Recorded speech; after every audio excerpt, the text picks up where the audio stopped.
And still with us now, presidential historian Doug Wead, Judicial Watch's Chris Farrell.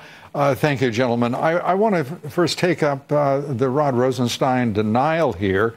And Chris, I'd like to do that first with you, who've called for his firing.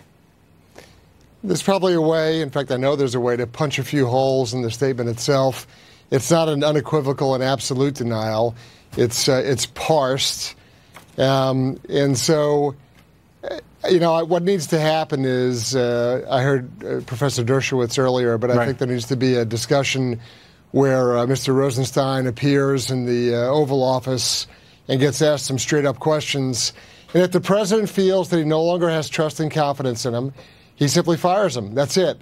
We can beat around the bush. We can invent all these sort of what-ifs and what if this person resigns and what are the consequences. This is a constitutional crisis where a guy's involved in something.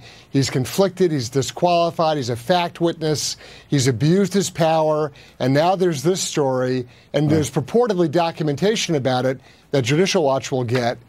Enough. It's over. It's interesting to me that as all of us in the national media, not the national left-wing media, but the national media, continue to cover this story from various angles and yes, from various prejudices and ideological constructs. But the reality is we all keep losing sight at one time or another of aspects of what is a continuing, expanding narrative of corruption in our government.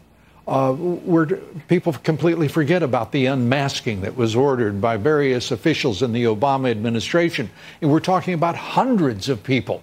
That isn't even in the forefront of the media's mind space, let alone the public's.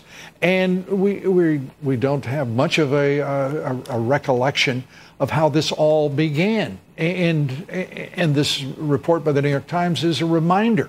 It began with the firing of Comey, which was ordered by Rod Rosenstein, who is the man who recommended to the president that Comey be fired, and then who wanted to reach out, according to the reporting of the New York Times, Doug Wead, wanted to talk to him and get counsel about the creation of the special counsel. This is madness. It's unimaginable what this president has gone through because of the utter political corruption and toxic incompetence that's been revealed to the American public over the past year and a half. It's tough. And, you know, this latest leak or alleged story with Rosenstein brings up how the New York Times continues to push this 25th Amendment theory. So you've got the deep state opposing the president when we see all the leaks, but you have the New York Times suggesting that his own family members, his own loyal cabinet officers, the vice president, have all considered this 25th Amendment. Under the 25th Amendment, your viewers should be reminded, the fourth section, the vice president of the United States, 2/3 of the cabinet, 2/3 of the Senate, 2/3 of the House must all agree. I mean, impeachment is a walk in the park compared to invoking Section 4 of the 25th Amendment. And they would have had to keep all this activity secret for 2 years. Don't tell the president, don't tell anybody what we're doing. And the vice president, I mean, all he has to do is do nothing, and he succeeds. To be involved in something like this is absurd. And this is what the New York Times, once again, with the anonymous and now with this leak, is trying to promote. It's really laughable to me. Chris Farrell, that sounds like perhaps your view, or at least consideration, that the Times wanted to provoke the president to fire Rosenstein might have some foundation. Well, I still don't, frankly, I don't give them that much credit, frankly. But I think it's important to note, and this is just on a point you mentioned earlier, the real criminality in this begins with President Barack Obama. You will recall Lisa Page's text message upon returning from the White House saying, POTUS wants to know everything we're doing. That POTUS was Barack Obama. All of this criminal conspiracy emanating out of the FBI and Department of Justice, all of it starts on Obama's watch with his knowledge, with the knowledge of Lisa Monaco as well in the White House. And that's where all of this saga begins.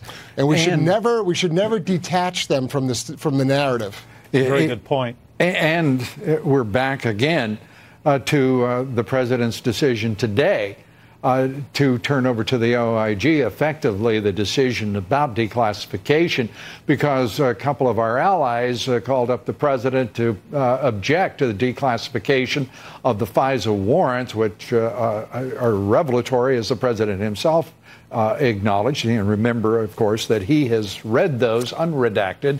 He knows what's in them. But to say, maybe we should acknowledge the needs, the interest of our allies rather than the need of the American public, at least in the interim. Your thought, Doug, about what should happen now and whether or not the president is taking a politically risky path here, after saying declassify, it may be indeed those allies have culpability in the plot against him. Whether it be the UK and MI6, whether it be the UK communication headquarters, and those folks. I mean, there are lots of potentialities here, and a lot of interest at work to preserve the deep state secrets. Yeah, I just want to reemphasize the point that was just made. I've worked for 2 presidents of the United States, and you cover yourself. You make sure you don't run off and do some of the things that these FBI agents are doing without cover above. If not your immediate supervisor, the one above him, or the one above him, you don't take this kind of authority into your own hands without superiors knowing about it, which makes this quite a potential scandal to fully unravel. I don't know how the president has survived this. He's loose. He thinks outside the box. Anybody else, I think, would break under the pressure. He's done a remarkable job.